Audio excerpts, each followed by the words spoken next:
No céu cinzento, sob o astro mudo, batendo as asas para a noite calada, vêm bandas com pés de veludo chupar o sangue fresco da manada.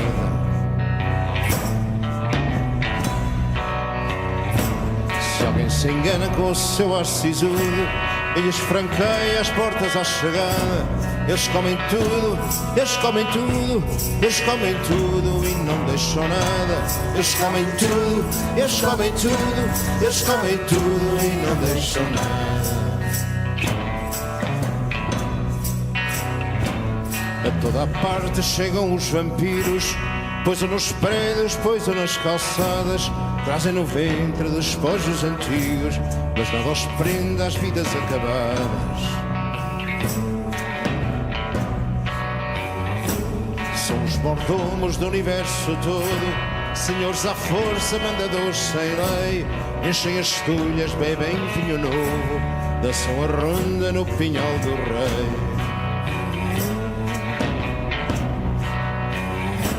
Eles comem tudo, eles comem tudo, eles comem tudo e não deixam nada.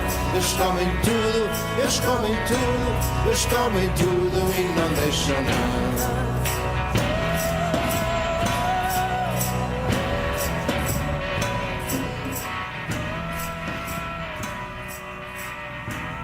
19h49 no programa Pluriel aqui na Rádio Arco-Íris. Temos o prazer esta noite de falar com o deputado do Bloco de Esquerda, Luís Fazenda, que estará amanhã em Paris, na Mairie de Gentilly, para a apresentação e o debate sobre o livro Portugal 1974-2014, de la Révolution à l'effondrement du modèle néolibéral, com a Cristina Semblano e Bernard Ravenel. Luís Fazenda está em direto ao telefone de Paris. Olá, boa noite, Luís Fazenda. Boa noite. Olá, boa noite. Da Rádio Arco-Íris. É um prazer para nós receber o Luís Fazenda aqui, mesmo que por telefone, no programa. Obrigado por ter aceito o nosso convite aqui no 96.2. Para começar, qual é o sentido da sua presença na Mairie de Gentilly para a apresentação deste livro? Foi uma iniciativa da Cristina Semblano e de outros autores que decidiram compilar vários artigos, fazendo uma comparação, um confronto muito vivo entre o que foi o Portugal de 74, que é o Portugal de 2014. Portugal de 74, com o fim da ditadura, o fim da guerra colonial, a grande esperança da emergência de um país sofrido, e agora, 40 anos depois, um país que parece também perder a esperança, parece ter uma democracia anémica, ser outra vez madrasto para o seu próprio povo. Portanto, é um país que se apaga e, portanto, é para se fazer essa comparação. Vários autores colaboraram de grande nível e qualidade, e é essa exposição dessa fratura que se está a fazer nestas apresentações do livro. É uma oportunidade para não só recordar o 25 de abril de 74, a Revolução dos Escravos, mas também para chamar a nossa consciência à necessidade de mudar o tempo atual no país. Acha que há menos democracia hoje em dia em Portugal? A democracia política tem vindo a funcionar, mas o que não tem vindo a funcionar, e cada vez menos, é a participação dos cidadãos, é a democracia social, a democracia económica, a garantia do pão, da saúde, da segurança social, dos serviços públicos. Tudo isso tem estado a perder terreno em Portugal, com grande desemprego, com um empobrecimento assinalável. Só nestes últimos 3 anos de governo de direita, em Portugal houve uma desvalorização do trabalho em cerca de 30%, através das mais variadas medidas, desde cortes salariais diretos no setor público até aos impostos para os trabalhadores do setor privado, diminuição de feriados, muitas medidas que baixaram o valor do trabalho em Portugal. Cortes nas pensões, na situação dos mais idosos, E um grande aumento de pobreza. Nós temos um aumento de pobreza assinalável. Uma em cada 3 crianças no nosso país, neste momento, é pobre. E, portanto, é esta falta de democracia económica, falta de democracia social, a falta de perspectiva democrática para o país, isso é que já não compagina com aquelas esperanças radiosas do 25 de Abril, há 40 anos atrás. É verdade que às vezes, e visto daqui de longe, aqui mesmo se através dos média, vemos todos os dias na internet o que se passa em Portugal, mas mesmo assim estamos aqui longe, aqui em França, e visto daqui de longe parece um país desesperado, uma população desesperada. É verdade que o cenário que apresentou o Luís Fazenda agora pode explicar muita coisa, mas o facto dos portugueses já não terem confiança, já investirem-se menos, por exemplo, na política, terá outras causas, ou são estas mesmas causas de que falou? Não, são estas esperanças que fazem com que só nos últimos 3 anos tenham imigrado mais de 300 mil pessoas de Portugal. Muitas para a Europa, mas muitas outras para outras paragens da África, da América Latina. Pois, respondendo até a um apelo direto do Primeiro-Ministro Passos Coelho, os jovens podiam emigrar. De facto, jovens e menos jovens, desculpe lá interrompê-lo, de facto é uma... Tem sido uma saga, é a história, mas é a história que se repete. Eles que partem, voltamos sempre ao mesmo, e por isso é necessário fazer uma mudança estrutural em Portugal.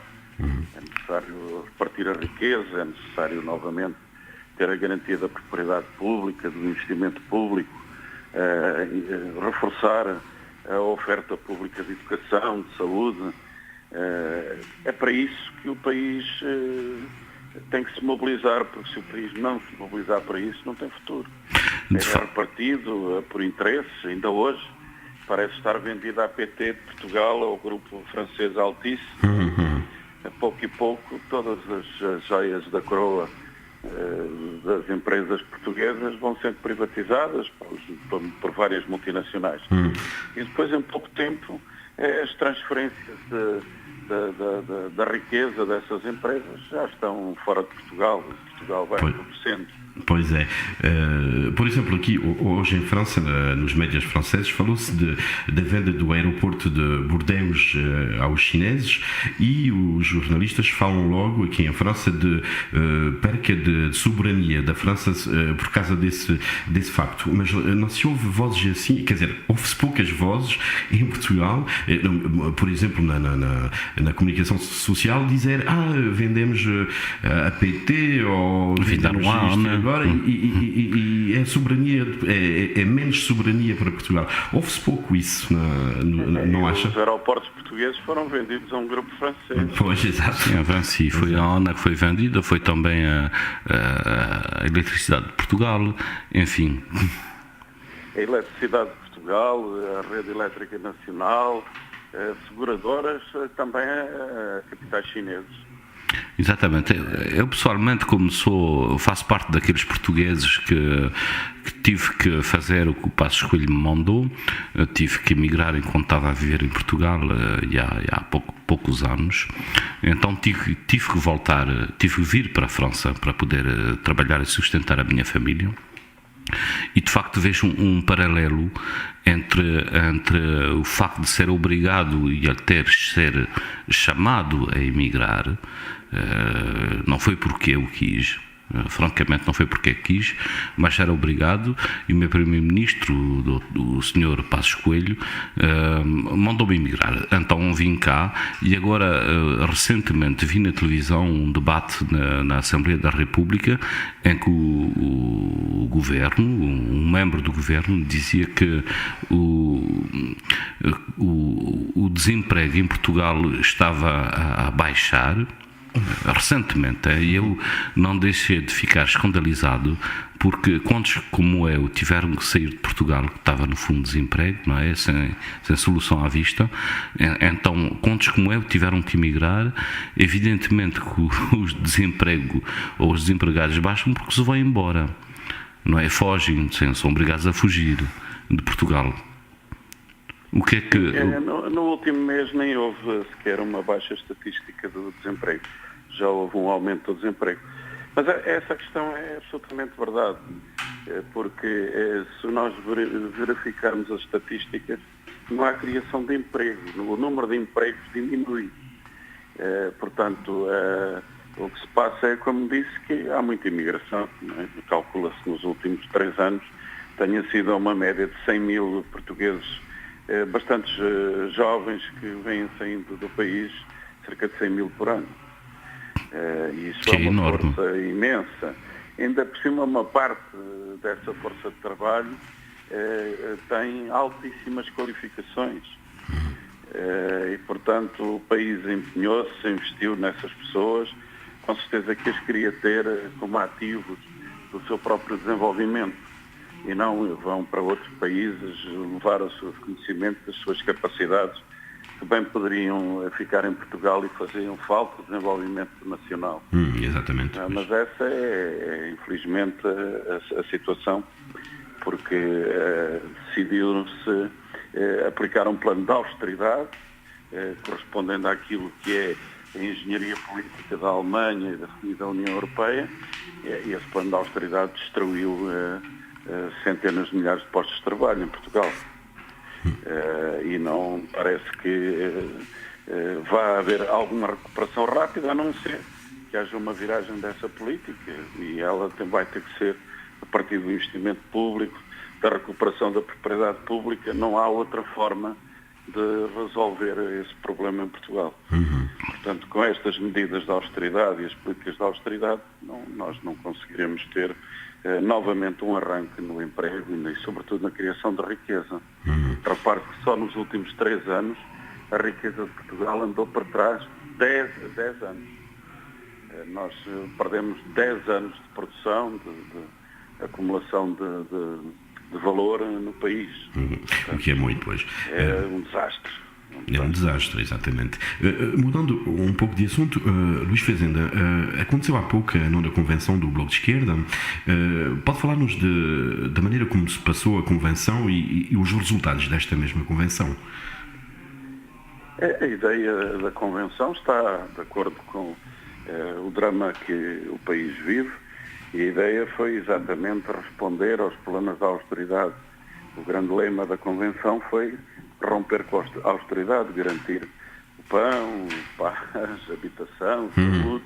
Nós lembramos o velho mote de uma canção de Sérgio Godinho, por sinal gravada em França, há muitos anos atrás, e é exatamente isso. E, portanto, tentarmos empenhar, encontrar caminhos de unidade com outras forças, à esquerda, mobilizar socialmente, mobilizar trabalhadores, trabalhadoras, jovens, menos jovens, de maneira a que consigamos isolar a política do governo de direita, uma política conservadora, uma política de radicalização da austeridade, e alterá-la a partir das movimentações sociais, das lutas, e pressionar para que haja eleições mais cedo do que tarde. Temos vindo a defender eleições antecipadas já há 2 anos a esta parte, porque a política do país está no impasse e ela apodrece, e o esforço da convenção foi todo esse. Portanto, nessa convenção tivemos várias plataformas, 5 moções diferentes. O Bloco de Esquerda é um partido democrático e pluralista, e acabámos por escolher uma das moções de orientação, que traço simples de defesa desta estratégia que acabo de enunciar, e também elegemos os nossos órgãos dirigentes para multiplicar a capacidade de luta no Parlamento Europeu, nas Assembleias Regionais, nas autarquias, nos sindicatos, nos movimentos sociais, em toda a parte. É preciso esse pilar O Bloco de Esquerda não é sozinho a alternativa, mas também não há alternativa em Portugal à esquerda sem o Bloco de Esquerda. Quer dizer que É esse ponto que queremos marcar. O que quer dizer que o Bloco de Esquerda pode se unir a outras forças de esquerda, a outros partidos, para entrar num governo. Sim, nós defendemos essa convergência com comunistas, setores sem partido, movimentos sociais, várias plataformas, temos vindo a fazê-lo. Não tem sido possível esse entendimento com o Partido Socialista, porque o Partido Socialista não tem uma política clara de ruptura com este modelo. Está amarrado ao Diretório Europeu, à política europeia e não quer quebrar o Tratado Orçamental, não quer quebrar um conjunto de regras que têm vindo a ser impostas por Berlim. Ora, para haver uma ruptura, que é esse ponto que nós salientamos mais, tem que realmente haver uma alteração dessa política de fundo. Nós temos de ter garantias que não estamos escravizados pela dívida, que não temos a ditadura do déficit, temos que encontrar outras formas de garantir que há investimento público, trabalho, emprego em Portugal e depois um pagamento reestruturado, rescalonado, renegociado da dívida externa. Nós não podemos ficar escravos da dívida. O Partido Socialista aparentemente quer não só pagar a dívida toda, como não põe em causa o sistema de pagamento da dívida que nos escraviza. Enquanto não houver um entendimento acerca destas matérias, é difícil que haja uma convergência em termos de governo de toda a oposição. Pois. Olha, eu sendo um bloquista convencido, reparei que nos últimos anos uma coisa é que na anterior, vamos dizer, direção do Bloco, houve uma direção bicéfalo.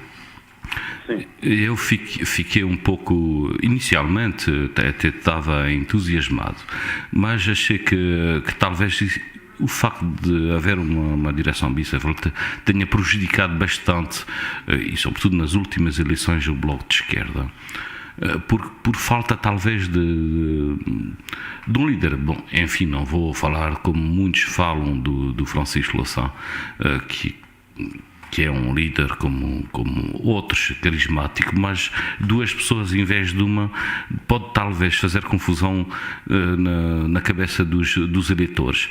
E eu notei que quando falava em Portugal com algumas pessoas que não sabiam muito bem em que pé dançar. Acha que prejudicou mesmo o Bloco? Essa situação está porque houve um acordo interno de unidade do partido e neste momento só há uma porta-voz nacional, que é a Catarina Martins, a deputada Catarina Martins. Portanto, nessa circunstância superou-se nesta convenção.